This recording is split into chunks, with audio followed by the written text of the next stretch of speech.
드라마나 뭐 컨텐츠들이 뭐 유튜브도 있고 넷플릭스도 있어서 상당히 많은데, 그런 법정 재판을 하는 또 변호하는 그런 드라마를 여러분 아마 가끔은 보실 때가 있을 것 같습니다.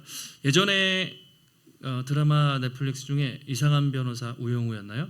저도 이제 코로나 때 나왔던 것 같은데, 이제 자폐 스펙트럼의 이제 장애를 안고 있던 그 변호사가, 보통 사람들은 저 사람은 죄인이야, 유죄, 이렇게 편견을 가지고 접근을 하는데 되게 그렇지 않고 공정하게 또 변호하는 이제 그런 모습을 본 적이 있습니다. 또 예전 영화 중에 10년은 좀 넘은 것 같아요. 송강호 씨가 주연한 변호인이라는 영화가 있어요. 상당히 유명했는데 1000만 관객이 넘었으니까 아마 보신 분도 계실 것 같아요. 1980년대 불임 사건이라는 그 아마 군사 독재 시절에 있었던 불이한 재판 과정들을 다룬 영화인데요. 그 당시에는 딱 국가보안법, 국보법 하면 무조건 찍혔어요. 빨갱이, 공산주의자. 그렇게 하면 쥐도 새들은 모르게 잡혀가서 죽는 그런 시절이 있었죠. 어떤 대학생 청년이 이제 아마 공부를 했던 것 같아요.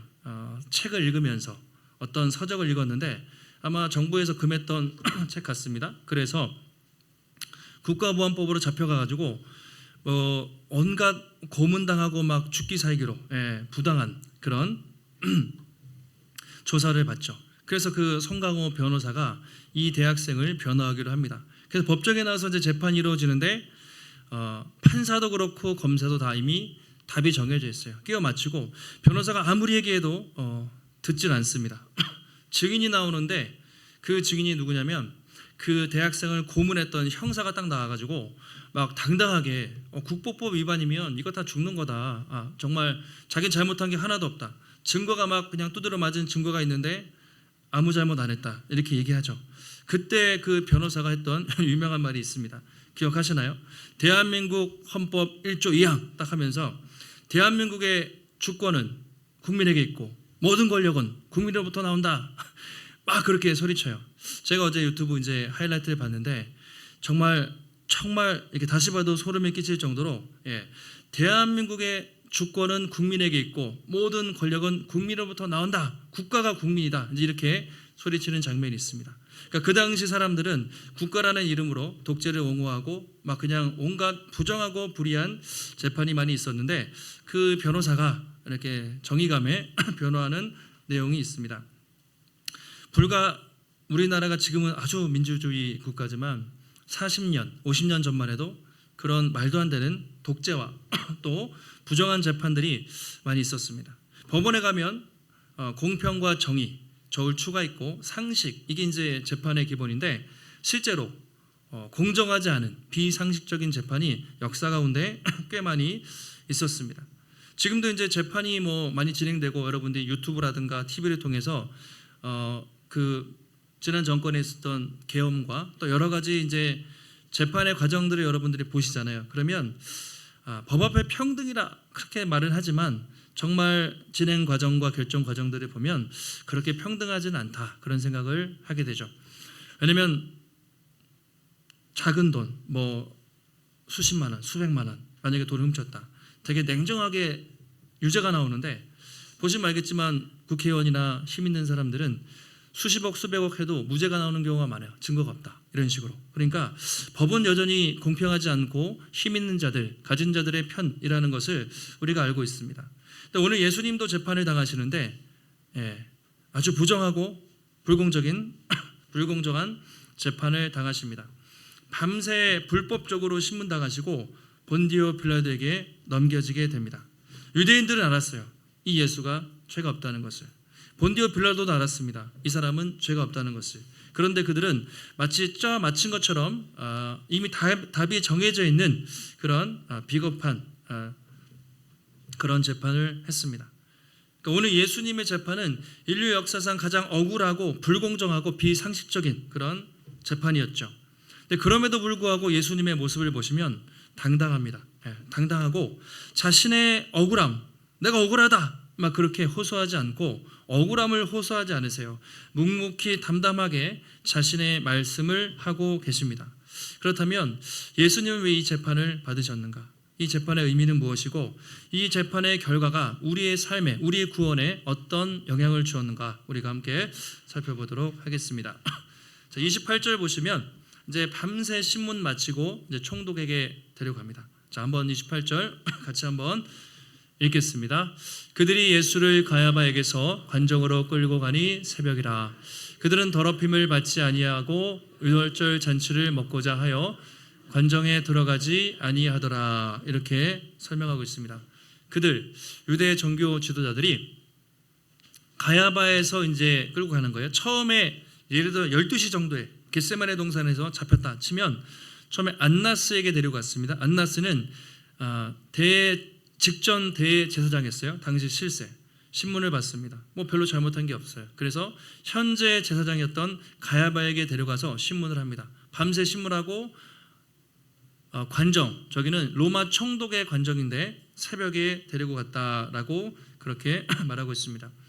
예수님 당시에는 유대는 로마의 식민 지배를 받고 있었기 때문에 사형을 집행할 권한이 유대인들에게 없었습니다. 총독의 허락이 필요했어요. 그래서 이제 데리고 온 것이죠. 원래 로마 총독들은 유대 지도를 보면 가이사랴라는 곳에 주둔하고 있었습니다. 로마 군대와 총독이 주둔하고 있었는데 6월절이나 큰 절기에는 예루살렘에 병력을 보내서 주둔하고 있었어요. 시위나 밀란이 일어날 거에 대비해서 이제 총독이 예루살렘 성전 근처에 주둔하고 있었던 것이죠.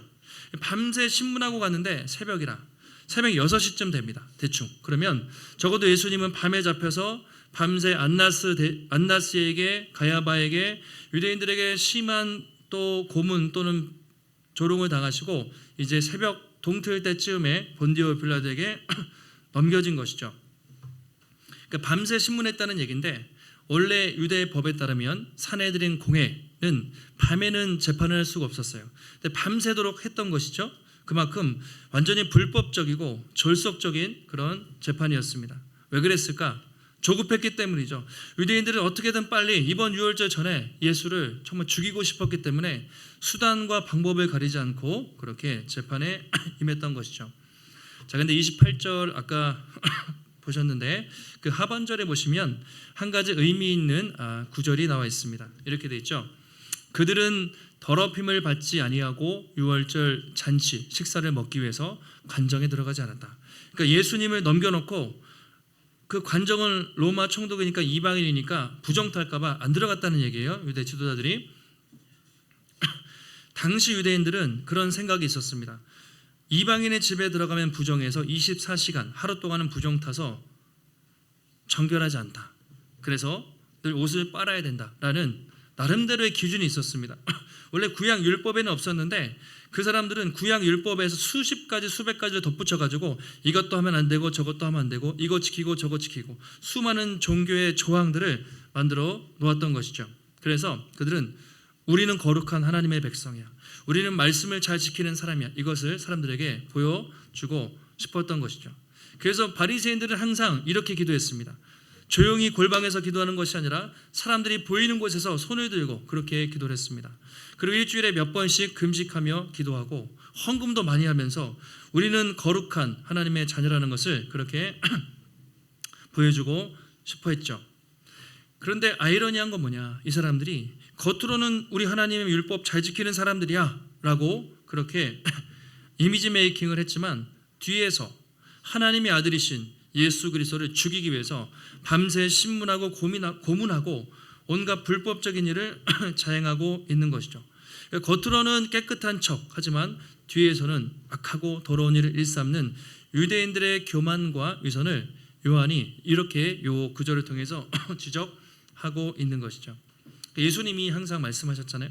그 당시 가장 존경받는 사람들은 바리새인들이었습니다. 왜냐하면 사람들은 그들의 겉모습을 보고 너무나 종교적으로 멋있고 거룩하고 금식하고 헌금 많이 하고 그러니까 정말 훌륭한 사람들이다 그렇게 인정을 했거든요. 예수님이 볼 때 그들의 중심은 다 썩어 있었습니다. 그래서 항상 주님은 그들을 볼 때마다 이렇게 말씀하셨죠.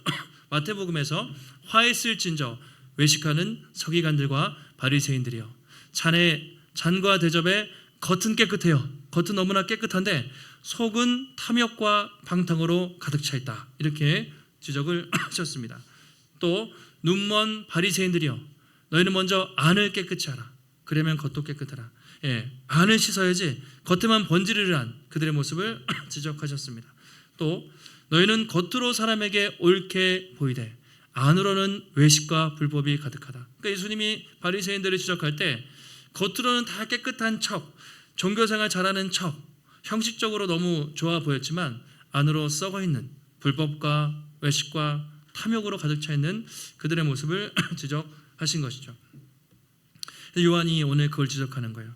겉으로는 뭐 이방인의 관종이 안 들어가고 우리는 정결한 백성이다라고 보여주고 싶었겠지만 그들의 실상은 하나님의 아들 예수 그리스도를 정말 온갖 불법적인 방법을 동원해서 죽이려 하는, 눈에 가시 같은 정적을 죽이기 위해서 수단과 방법을 가리지 않는 유대인들의 위선과 이중성을 지적하고 있습니다. 그러니까 당시 유대인들 지도자들은 대표적인 종교인들의 모습이에요. 종교인들은 어떠냐? 겉으로는 종교생활 잘하고 정말 거룩하고 경건해 보이는데 속에 다 썩어 있는 거죠. 교만과 위선 덩어리들. 그게 당시 예수님 당시 유대 종교 지도자들의 모습이었습니다. 자, 그런데 그것은 유대인들만 그런가? 그렇지는 않은 것 같습니다. 오늘 우리도 비슷한 모습들이 있죠. 겉으로는 참 깨끗하고 거룩하고 경건해 보이지만 그 안에 들어가 보면 그들처럼 부패하고 썩어 있는 우리의 모습을 우리는 볼 수가 있습니다. 주일만 되면 깨끗하게 또 옷을 차려입고 단장을 하고 우리가 예배를 드리지만 또 우리의 진짜 모습이 어떻습니까? 가정에서, 자녀들 앞에서, 남편과 아내들 앞에서, 직장에서, 또 나 혼자 있을 때 내 안을 들여다보면 참 얼마나 더럽고 부족한지 돌아보게 되죠. 사람들은 요즘에 이미지 메이킹을 너무 잘해서 다 그렇게 SNS도 그렇고 유튜브도 그렇게 하지만 그 뒤에는 충격적인 모습을 볼 때가 많이 있죠. 근데 우리도 사실은 뭐 지금은 다 이렇게 좋아 보이고 또 경건해 보이는 부분도 있지만 하나님이 보실 때 우리의 속마음, 우리의 내면은 주님 앞에 과연 깨끗하다고 정결한가? 우리의 겉과 속이 다른 부분은 없는가? 우리가 돌아보게 되죠. 그래서 교회 오래 다니고 성경을 많이 읽고 성경 지식이 많아요. 그리고 직분을 받아요. 이게 자칫하면 교만의 제목이 될 수 있는 거죠. 사실 우리가 교회 오래 다니고 성경 많이 알고 또 직분을 받으면 점점 더 겸손하게 섬겨야 되는데 이게 종교 생활로 포장이 되면 내가 성경 지식이 많고 내가 교회 오래 다녔으니까 목소리가 커지고 직분자니까 누구에게 시키고 이렇게 잘못 갈 수도 있습니다. 그래서 항상 리더들일수록 조심해야 되는 것 같아요. 목회자들 또 교회가 리더가 될수록 정말 혹시 내 기준으로 다른 사람들을 판단하지 않는가? 내 참 겉모습을 가꾸는 것만큼이나 내 속사람을 잘 가꾸고 있는가를 우리가 살펴봐야 하는 것이죠. 자, 그렇게 예수님이 총독의 관정에 들어가셨습니다. 드디어 본디오 빌라도가 등장을 하죠. 우리가 매일 사도신경할 때마다 말하는 본디오 빌라도는 로마에 파견된 총독인데 예수님 당시에 한 10년 이상 그 앞에서부터 로마를 관할하던 로마와 사마리아 지역을 관할하던 사람이 본디오 빌라도 총독이었습니다. 티베리우스 황제에 의해서 이제 임명을 받고 변방의 총독으로 임명이 된 것이죠. 역사가들에 의하면 성격도 괴팍하고 유대인들하고 아주 앙숙이었어요. 안 좋은 사건들이 참 많이 있고 또 한편으로는 우유부단하고 비겁한 그런 성격도 가지고 있는 인물로 알려져 있습니다. 재판이 시작됩니다.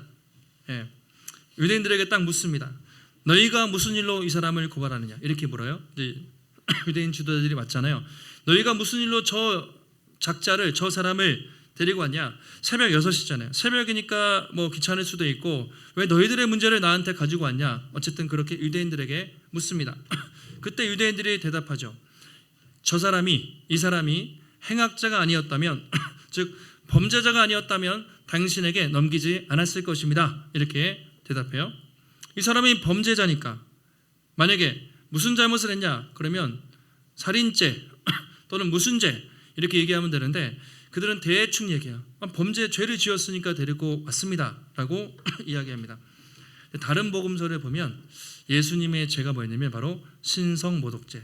유대인들에게 신성모독죄는 돌로 쳐서 죽임당해야 돼요. 가증한 일이기 때문에 우리나라의 과거의 국가보안법, 걸리면 주도세도 모르게 잡혀갔던 것처럼 유대인들에게 하나님의 이름을 모독하는 신성모독죄, 걸리면 그냥 끝장나는 거죠. 예수님이 신성모독죄로 고발당했거든요. 그런데 여기 이제 빌라도에게 데리고 왔잖아요. 근데 빌라도의 입장에서 로마법의 관점에서는 신성모독죄가 무죄예요. 자기들의 종교 싸움이기 때문에 로마의 법정에서는 죄가 되지 않는 것이죠. 그러니까 이제 죄명을 잘 못 대요. 신성모독죄다 이렇게 하지 않고 죄를 지었으니까 데리고 왔다. 그러니까 빌라도가 이것 봐라 하면서 그럼 너희가 재판해라 이렇게 해요. 나는 이 재판에 관여하지 않겠다. 왜냐하면 빌라도가 처음 봐도 자기들의 종교 싸움이구나. 그리고 저 사람들이 예수를 시기해서 재판에 넘긴 줄 알았기 때문에 너희들끼리 재판해라 이렇게 손을 떼려고 합니다. 그때 유대인들이 이렇게 말해요. 우리에게는 사람을 죽일 권한이 없다. 우리에겐 사람을 죽일 권한이 없습니다. 이렇게 말해요. 이게 유대인들의 본색이 드러나는 것이죠. 왜냐하면 그들은 예수님을 어떻게든 걸어 넘겨서 죽이고 싶었어요.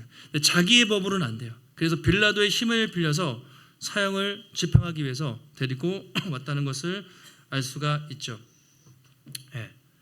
사형 집행권이 없었기 때문에 합법적으로, 그리고 당시 예수님의 인기는 일주일 전에 종려주일에 올 때 호산나 하면서 수많은 사람들이 외쳤잖아요. 그 당시 예수님 만약에 여론조사를 돌리면 유대의 대통령으로 왕으로 뽑혔을 거예요. 근데 일부 지도자들과 기득권들이 돈을 주고 매수해서 이제 그 군중들을 이렇게 매수했을 뿐이지 수많은 사람들은 아직 예수님을 왕으로 인정하고 싶었습니다. 그래서 유대인들 입장에서 예수를 잘못 건드리면 자기들이 역공을 당할 수 있어요. 그래서 합법적으로 빌라도한테 넘겨서 빌라도를 통해서 예수님을 죽이고 싶었던 것이죠. 그러니까 우리가 예수를 죽인 게 아니라 저 예수는 로마의 법에 의해서 합법적으로 사형당한 것이다 라는 것을 보여주고 싶었습니다. 그러니까 자기들의 손에 피를 안 묻히고 예수를 죽이고 싶은 교활한 전략이 나타나 있는 거죠. 자, 예수님의 모습은 어떻습니까? 빌라도가 얘기하고 지도자들이 얘기해요. 예수님은 그 가운데 껴가지고 아무 힘도 없는 사람처럼 그렇게 있죠. 근데 요한은 의미심장한 이 구절을 32절에 이렇게 말해요. 왜 이런 일이 벌어지고 있는지 이렇게 해석을 하죠. 32절 같이 한번 읽겠습니다. 이는 예수께서 자기가 어떠한 죽음으로 죽을 것을 가리켜 하신 말씀을 응하게 하려 함이러라. 자, 이게 뭐냐면요, 예수가 어떤 죽음으로 죽을 것을 가리켜 하신 말씀. 지금 빌라도와 유대인들이 이렇게 대화하는 이 모든 재판의 과정은 하나님의 말씀을 성취하기 위함이라고 그렇게 말하고 있습니다. 어떤 말씀일까요? 예수님이 요한복음 앞에 보면 니고데모를 만나요. 바리새인이었지만 진리에 관심 있던 니고데모 만나가지고 막 얘기하잖아요. 그래서 물과 성령으로 거듭나야 되고 또 하나님이 세상을 이처럼 사랑하사 독생자를 주셨으니 그런 말씀을 막 하시잖아요. 그때 중간에 이런 얘기가 있습니다. 모세가 광야에서 놋뱀을 들어 올린 것처럼 인자도 들려야 하리라, 이런 말이 있거든요. 인자도 들려야 한다. 이게 요한복음에서 몇 번 나오는데 상당히 중요한 말이죠. 인자가 들려야 된다는 말은 그냥 들리는 게 아니라 나무에 달려서 십자가에 죽는 걸 상징해요. 그래서 예수님은 계속 몇 번이나 나무에 달려 자신이 죽을 것을 말씀하셨습니다. 근데 나무에 달려 죽는 것은 일반적인 죽음과 전혀 다른 죽음이에요. 왜냐하면 유대인들의 입장에서 신명기 21장에 보면 나무에 달려 죽은 자는 하나님께 저주를 받은 것이라 이렇게 돼 있어요. 그냥 돌 맞아 죽는 거, 그냥 뭐 교수형으로 죽는 거랑 상관없이 나무에 달려 죽은 건 그냥 죽음이 아니라 하나님의 저주를 받아 죽은 사람의 상징이었습니다. 그 당시 로마 유대의 사형 집행법이 종류가 많았어요. 투석형, 기본적으로 제일 쉬운 게 돌 던져 죽이는 거, 참수형, 목을 잘라서 죽이기도 했고 또 화형도 많이 시켰어요. 불에 태워 죽이기도 하고 교수형, 목을 매달아 죽이기도 하고 다양하게 죽였는데 예수님은 나무에 달려 죽으셔야만 했어요. 그게 하나님의 말씀을 이루는 거죠. 나무에 달려서 하나님의 저주를 받아 죽기로 약속된 분이 바로 예수님이셨죠. 그래서 오늘 유대인들과 빌라도가 하는 이야기, 바로 예수 그리스도가 나무에 달려 십자가에서 죽으셔야만 하는 것을 보여주고 있습니다. 그러니까 예수님이 힘이 없어서 당하는 게 아니라 그것은 하나님이 하신 말씀을 이루기 위해서 주님이 참고 계시다는 것을 알 수가 있죠. 자, 그렇게 해서 이제 신문이 시작돼요. 본격적으로 유대인들하고 얘기했잖아요. 예수님을 딱 데리고 옵니다. 첫 질문은 이거죠. 네가 유대인의 왕이냐? 네가 유대인의 왕이냐? 자, 어떤 의도로 빌라도가 얘기했을까요? 정말 유대인의 왕인지 궁금해서 그랬을 수도 있지만 이 예수의 행색을 보세요. 자기 동족들에게 끌려와가지고 거지 같고 힘도 없어 보이는데, 아니 어떻게 너 따위가 왕이라고 할 수 있냐, 이런 비난과 조롱의 의미도 같이 섞여 있는 것 같아요. 왕이면 왕다워야지, 왕 같지도 않은데 왕이라고 잡혀 이렇게 있습니다. 밤새도록 신문을 받았으니까 얼마나 초췌하고 더러운 행색으로 주님이 계셨겠습니까? 누가복음을 보시면 유대인들이 예수님을 어떻게 고발했는지 조금 더 구체적으로 나와 있는데요. 누가복음 23장 2절에 보시면 이렇게 고발해요. 세 가지 제목이에요.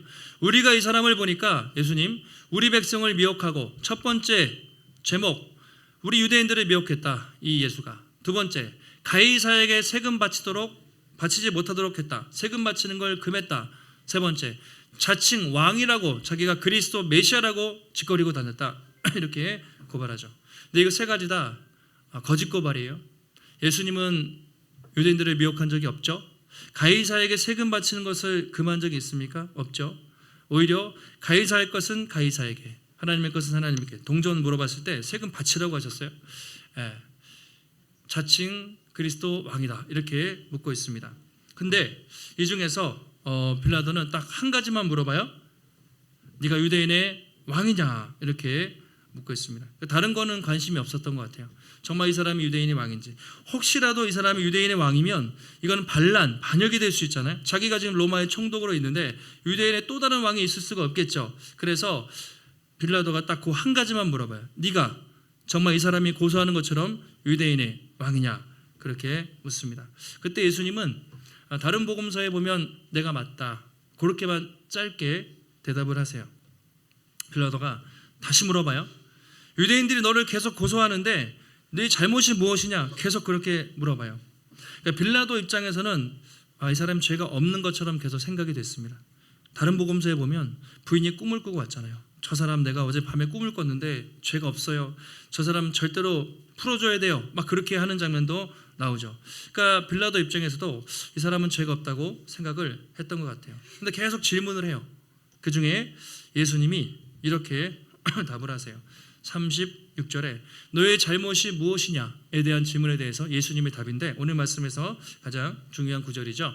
같이 한번 우리 36절 읽겠습니다. 예수께서 대답하시되 내 나라는 이 세상에 속한 것이 아니니 만일 내 나라가 이 세상에 속한 것이었더라면 내 종들이 싸워 나로 유대인에게서 넘기지 않게 하였으리라. 이제 내 나라는 여기에 속한 것이 아니니라. 네가 무슨 죄를 졌냐, 그렇게 물어보면 뭐라고 답하시겠습니까? 나는 죄가 없다, 나는 억울하다, 나는 그런 잘못을 한 적이 없다, 그렇게 자신의 억울함을 호소하는 것이 일반적이죠. 근데 예수님은 좀 뜬금이 없어요. 저 사람들이 너희를 고소했는데 너희 잘못이 무엇이냐, 이렇게 묻죠. 그때 뜬금없이 하나님 나라에 대해서 말씀을 하십니다. 내 나라는 이 땅에, 이 세상에 속한 것이 아니다라고 말씀을 하셨죠. 예수님은 말귀를 못 알아들은 것일까요? 왜 빌라도의 질문에 이런 답을 하셨을까? 예수님은 이 기회를 통해서, 이 재판을 받는 시간을 통해서도 하나님 나라가 어떤 것인지 사람들에게 전하고 싶으셨기 때문이었죠. 예수님은 억울한 상황 속에서도 자신을 변화하는 데 관심이 있기보다는 어찌하든지 하나님 나라와 그의 복음에 대해서 이 재판 과정을 통해서 전파하기 원하셨습니다. 앞에서도 예수님이 하루 전에 고별설교 15장에서 하면서 이렇게 얘기하죠. 얘들아, 세상이 너희를 미워하면 너희보다 먼저 나를 미워한 줄 알라. 너희가 세상에 속하였다면 세상이 너희를 사랑했을 거야. 너희는 세상에 속하지 않았어. 내가 세상에서 택하였기 때문에 세상이 너희를 미워할 거야. 그러니 두려워하지 말고 담대하라. 그런 말씀을 하루 전에 고별설교 때도 하셨습니다. 오늘도 예수님은 내 나라는 이 세상에 속하지 않았다라고 말씀하시죠. 만약에 혹시 이 세상에 속했다면 내가 말만 하면 천군 천사를 동원해서 이 재판을 다 뒤집어엎고 로마를 점령하고 그렇게 왕으로 당연히 군림할 수 있었겠죠. 근데 그렇지 않으셨습니다. 앞에서도 겟세마네 동산에서 체포를 했을 때 베드로가 말고에게를 딱 잘라버릴 때 뭐라고 하십니까? 칼을 칼집에 꽂아라. 그러면서 내가 아버지께 구하면 하늘에서 12군단 되는 천군 천사를 동원해서 다 무찌를 수 없겠냐? 그런데 내 나라는 그게 아니야. 그러니까 칼을 칼집에 넣어라. 이렇게 얘기하시죠. 자, 이렇게 말씀하시자 말씀하시면서 이제 그 고난의 그 길을 어찌 보면 묵묵히 걸어가고 계십니다. 예수님의 이 말씀이 참 중요한데요. 이 하나님 나라가 무엇인지, 예수님이 왜 이 땅에 오셨는지를 잘 설명해 주고 있습니다. 당시 세상을 지배했던 로마는 힘과 권력과 군대로 그 팍스 로마나 그 지역을 지배하는 세상 나라의 상징이었죠. 로마의 강력한 힘과 군대로 세상을 통치하는 그런 로마. 근데 그 로마는 영원할 것 같았지만 어떻게 됐습니까? 결국 시간이 지나서 무너지고 말았죠. 근데 하나님 나라는 무엇인가? 주님이 말씀을 하시죠. 하나님의 나라는, 내 나라는 그 힘으로 권력으로 통치하고 억압하는 나라가 아니라 오직 예수 그리스도를 나를 믿음으로 들어가는 그 나라. 그리고 성령이 거듭난 사람, 성령으로 거듭난 사람들만이 들어갈 수 있는 그 나라. 하나님이 통치하시는 영원한 나라. 내가 그 나라를 위해서 이 땅에 왔고, 그래서 너를 무력으로 진압하지 않고 이 재판을 당하고 있는 것이다. 이렇게 말씀을 하시죠. 그러니까 빌라도가 듣고 이해가 당연히 안 가겠죠. 왕인데 힘이 없어요. 근데 뭐 천군천사 이런 얘기를 한단 말이죠. 빌라도가 다시 물어요. 네가 진짜 왕이 맞냐? 이렇게 묻습니다. 예수님이 내 말과 같이 내가 왕이 맞다. 그게 37절에 나옵니다. 네가 왕이 아니냐? 그럼 왕이 아니라는 말이냐? 이런 뜻이에요. 아니, 내가 왕이 맞다. 내가 이를 위해서 태어났고 이를 위해 세상에 왔으니 곧 진리에 대하여 증언하려 함이로다. 진리에 속한 자는 내 음성을 듣는다. 이런 말씀을 하세요. 그러니까 이런 얘기입니다. 왕이라며, 왕이 맞다. 그런데 나는 네가 말하는 그 왕이 아니라 힘과 권력으로 세상을 통치하는 로마의 황제, 헤롯 왕 같은 그런 왕이 아니라 하나님 나라의 진리를 증언하기 온 그런 왕이다. 그리고 누구든지 진리에 속한 사람은 내 음성을 들을 것이다. 그러니까 지금 예수님은 빌라도에게 왕은 맞지만 자신은 하나님 나라의 왕으로서 진리를 전하는 왕으로서 오셨다고 말하는 것이죠. 그러니까 빌라도에게 복음을 전하고 있는 거예요. 내가 지금 진리의 왕으로 왔기에 네가 내 앞에 엎드려서 이 진리에 반응해라. 그렇죠? 그런데 빌라도는 진리에 당연히 관심이 없습니다. 알아듣지 못하죠. 이렇게 물어요. 그럼 진리가 뭐냐? 이렇게 묻습니다. 근데 정말 진리에 관심이 있어서 물은 것 같진 않아요. 진리가 무엇이냐 묻고 확 나가버립니다. 그러면서 이 사람은 죄가 없다. 무죄라고 하면서 그렇게 나가버려요. 자, 그런데 만약에 무죄라면 당연히 무죄니까 풀어줘야 되는데 빌라도가 참 비겁한 사람이에요. 바로 예수님을 풀어주지 않고 예수님과 바라바 이 사람을 비교하면서 누구를 풀어줄까라고 묻습니다. 왜냐하면 유대인들이 잡아왔기 때문에 그냥 풀어주면은 좀 그림이 그래요. 그래서 적어도 예수와 빌라도 명절에 놓아주는 원래 관습이 있는데 물어보면 당연히 빌라도는 예수를 풀어주지 않고 그렇게 얘기를 했겠죠. 근데 빌라도의 예상은 완전히 빗나가고 말았습니다. 내가 너희들이 데리고 온 이 유대인의 왕을 풀어주랴 아니면 저 강도 빌라도를 풀어주랴. 그때 사람들은 이렇게 대답하죠.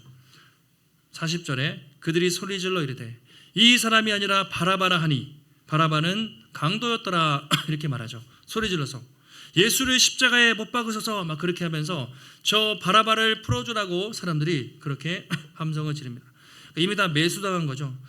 대제사장과 서기관들이 다 돈 주고 여론을 조작해가지고 그냥 그렇게 했기 때문에 사람들은 군중심리에 휩싸여서 예수를 죽이고 바라바를 풀어주라고 대답을 합니다. 바라바는 뭐라고 되어 있습니까? 강도였더라. 근데 이 바라바는 일반 강도는 아니에요. 다른 공관복음에 보시면 조직을 만들고 군대를 동원해서 밀란을 일으켰던 그런 사람입니다. 조금 더 긍정적으로 보는 사람은 독립군으로 봐요. 그러니까 지금 로마의 압제 아래서 유대의 독립을 위해 싸우는 셀롯 당이라는 그런 당들이 무장단체가 있었는데 우리도 이제 일제 강점기에 독립군들이 있었잖아요. 긍정적으로 보면 바라바는 그렇게 볼 수 있을 정도로 그냥 단순 살인 강도는 아니고 국가를 위해서 뭔가 싸웠던 그러나 사람을 죽였던 그런 강도 이렇게 표현을 하고 있습니다. 어쨌든 사람들은 죄 없는 예수님 대신 이 반란을 꾸미고 사람을 죽인 바라바를 선택한 것이죠. 자, 그렇다면 왜 사람들은 예수님을 선택하지 않고, 죄가 없는 예수님을 선택하지 않고 죄 많은 강도 바라바를 선택하였는가? 왜 사람들은 온 세상의 창조주이시고 진짜 세상의 왕이시고 하나님의 아들이신 그리스도를 몰라보고 저 악한 죄인을 구원해 주었는가? 바로 여기에 비극이 있는 거죠. 이게 이제 인간의 비극이었습니다. 앞에 요한이 요한복음을 쓰면서 3장에서 이런 얘기를 해요. 요한복음 서론에서 정죄는 이것이니 3장 19절에 곧 빛이 세상에 왔을 때, 예수님이죠, 사람들이 자기 행위가 악함으로 빛보다 어두움을 더 사랑했다, 이렇게 말합니다. 자, 사람들은 어땠습니까? 빛이 세상에 왔어요. 하나님의 아들이 예수님이 이 땅을 구원하기 위해서 빛으로 오셨지만 사람들이 어때요? 자기 행위가 악해요. 자기들이 어둠이에요. 인간들이 타락했기 때문에 빛보다 어둠을 사랑했습니다. 그래서 예수님이 아니라 어둠, 바라바를 선택한 것이죠. 눈앞에 하나님의 아들을 보고도 어둠을 선택하는 인간의 타락한 모습을 보여주고 있습니다. 그러니까 오늘 말씀은 다양한 사람들이 나와요. 유대인들, 위선적이고 타락한 유대인들, 본디오 빌라도 로마 총독인데 무죄면 보내줘야 되는데 비겁하게 타협하는 또 그런 빌라도, 그리고 힘과 권력으로 반역을 꾀하는 강도 바라바, 다양한 사람들이 나오죠. 오늘 말씀 보면서 우리가 유대인들을 비난하고 빌라도는 참 비겁한 사람이야, 또 바나바를 비난하지만 사실 우리 모든 사람들, 우리 안에는 유대인과 같은 그런 교만하고 위선적인 모습이 있죠. 우리 안에도 빌라도처럼 비겁하고 우유부단한 모습이 있습니다. 우리 안에도 바라바처럼 폭력적인 성향이 없다고 할 수가 없는 것이죠. 사실 따지고 보면 우리나 유대인이나 빌라도나 바라바나 모두 하나님께 반역하고 하나님을 무시하고 살았던 동일한 죄인이라는 것을 보여주고 있습니다. 만약에 여러분이 2000년 전으로 거슬러 가서 그 당시 예수님의 재판석에 배심원으로 있었다면 여러분은 예수를 풀어주셨겠습니까? 바라바를 풀어주셨겠습니까? 아마 우리도 자칫하면 예수님을 알아보지 못하고 바라바를 풀어주라고 군중심리에 휩싸여서 그렇게 말했을지도 모릅니다. 근데 예수님은 그 군중들의 함성 속에서도 자기를 변호하거나 저항하지 않으시고 묵묵히 죄인 바라바를 대신해서 예수님이 십자가에서 죽으셨죠. 예수님께서 그 교만하고 비겁하고 폭력적인 바라바와 빌라도와 또 유대인, 그리고 우리를 위해서 십자가에서 대신 죽으신 거죠. 바울이 나중에 갈라디아서를 쓰면서 갈라디아 성도들에게 예수님의 죽음에 대해서 이렇게 설명을 합니다. 같이 한번 우리 마지막 갈라디아서 3장 13절 함께 있습니다. 그리스도께서 우리를 위하여 저주를 받은 바 되사 율법의 저주에서 우리를 속량하셨으니 기록된 바 나무에 달린 자마다 저주 아래에 있는 자라 하였습니다. 아멘. 예수님이 어떻게 해요?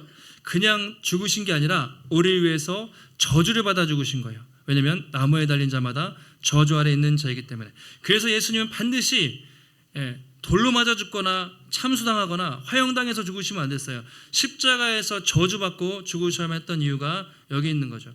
만약에 그날에 예수님이 무죄 선고를 받고 정말 십자가에서 바라바 대신 죽지 않으셨다면 우리가 구원받지 못했을 것입니다. 만약에 그날 예수님이 끝까지 자신의 무죄와 억울함을 주장하면서 십자가를 거부하셨다면 우리는 구원받을 수가 없었을 것입니다. 그러나 그날 예수님이, 그 무죄한 예수님이 죄 많은 바라바와 또 사람들을 위해서, 우리를 위해서 십자가에서 죽으시고 나무에 달려 하나님의 저주와 심판을 받으심으로 우리가 구원을 받은 것이죠. 예수님이 십자가에서 죽으시고 부활하심으로 이 땅에 그분이 원하셨던 하나님의 나라가 새롭게 시작된 것입니다.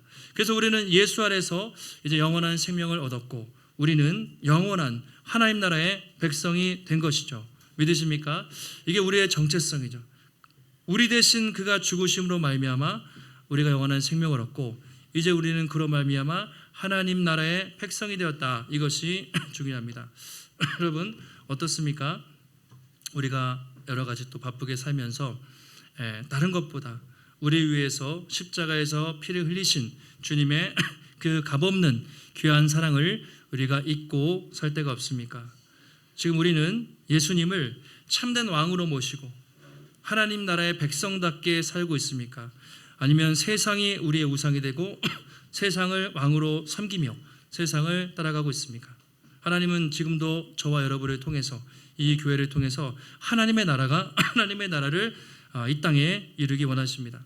아까 그 변호인이 그렇게 얘기했죠. 대한민국 헌법 1조를 말하면서 하나님 나라 대한민국의 주권은 국민에게 있고 모든 권력은 국민으로부터 나온다. 그것이 헌법이고 대한민국 국민이라면 이 헌법을 바탕으로 우리는 살아갑니다. 하나님 나라의 헌법이 있습니다. 그것은 무엇입니까? 하나님 나라의 주권은 무엇입니까? 하나님께 있고 모든 권력과 권세와 능력은 하나님의 아들 창조주 예수 그리스도로부터 나온다. 이것이 하나님 나라의 법이고 우리는 그 나라의 백성이죠. 한 주간 세상을 살아가실 때 우리의 정체성, 세상을 살지만 세상에 속한 자가 아니라 하나님께 속한 자요 하나님 나라의 백성이라는 그 정체성을 잘 기억하시고 세상이 좀 우리 미워하거나 공격하고 방해해도 앞서 승리하신 그 주님을 바라보면서 담대하게 믿음의 길을 걸어가는 하나님 나라의 귀한 백성들이 되시기를 예수님의 이름으로 축원합니다. 하나님, 오늘도 우리에게 거룩한 주일 허락하시고 또 주님의 귀한 말씀 듣게 하시니 감사를 드립니다. 2000년 전 예수님은 누구보다 억울하고 불공정한 재판을 받으셨지만 그 재판을 피하지 않으시고 또 자기를 변호하지 않으시고 우리를 대신하여 또 유죄 선고를 사형 선고를 받고 십자가에서 죽으심으로 하나님 우리에게 영원한 생명을 주시는 그 은혜를 우리가 기억하기 원합니다. 날마다 우리를 위해서 값없이 피 흘리시고 영원한 생명 주신 그 은혜를 기억하며 또 주님이 죽으셨지만 부활하시고 승천하심으로 지금도 온 세상을 통치하시는 주님만이 우리의 유일한 왕이심을 고백하며 날마다 하나님 나라의 백성으로 담대하게 걸어갈 수 있도록 하나님 인도하여 주시옵소서. 오늘도 주님 앞에 나올 때 우리 마음과 정성을 다해 귀한 예물 드렸습니다. 하나님 드려진 모든 손길마다 하나님 축복하여 주시고 내 삶의 모든 것 주님의 것입니다. 먼저 하나님 나라와 그의 의를 구하며 살아갈 때 우리의 가정, 우리 인생 가운데 부족함 없이 풍족하게 채우시는 주님의 놀라운 손길을 날마다 경험할 수 있도록 인도하여 주시옵소서. 또 명절 가운데 우리가 보낼 때 가고 오는 발걸음을 안전하게 하시고 또 그곳에서 주님을 예배하며 그리스도의 사랑과 또 복음을 증거하는 또 귀한 시간 될 수 있도록 하나님 인도하여 주시옵소서. 모든 말씀 예수님의 이름으로 기도하옵나이다. 아멘.